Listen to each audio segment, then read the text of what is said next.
بسم اللہ الرحمن الرحیم۔ اللہ کے نام سے شروع کرتا ہوں جو بہت ہی مہربان ہمیشہ رحم فرمانے والا ہے۔ سورہ النساء آیت نمبر 23۔ حرمت علیکم امہاتکم وبناتکم واخواتکم وعماتکم وخالاتکم وبنات الاخ وبنات الاخت وامہاتکم اللاتی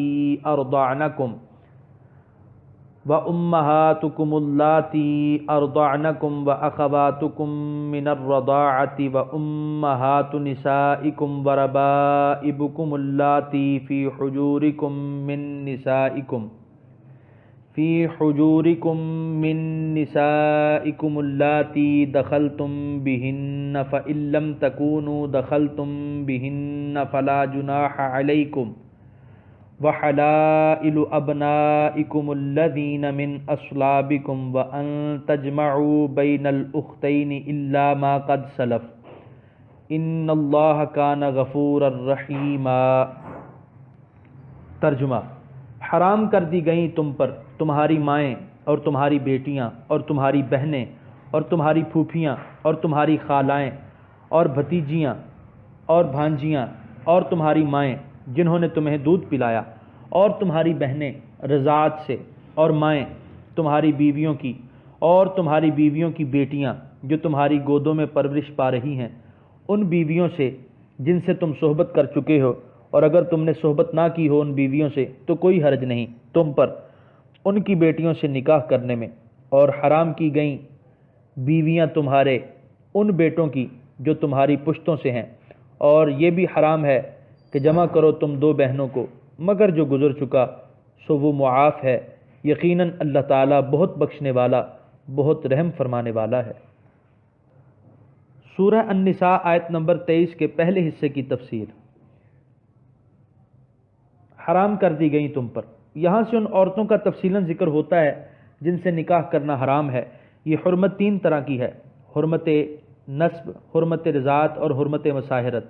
پہلے ان عورتوں کا ذکر ہے جن کی حرمت کا سبب نسب ہے، ان کی تعداد 7 ہے۔ ماں، اس میں دادی، نانی اور اس سے اوپر سب داخل ہیں۔ نمبر 2 بیٹی، اس میں پوتی، نواسی، نیچے تک سب داخل ہیں۔ نمبر 3 بہن، سگی ہو یا ستیلی۔ نمبر 4 پھوپھی۔ نمبر 5 خالہ۔ نمبر 6 بھتیجی۔ نمبر 7 بھانجی۔ سورہ النساء آیت نمبر 23 کے دوسرے حصے کی تفسیر۔ اور تمہاری مائیں جنہوں نے تمہیں دودھ پلایا، یہاں سے ان محرمات کا ذکر ہے جو رضاع کی وجہ سے حرام ہیں۔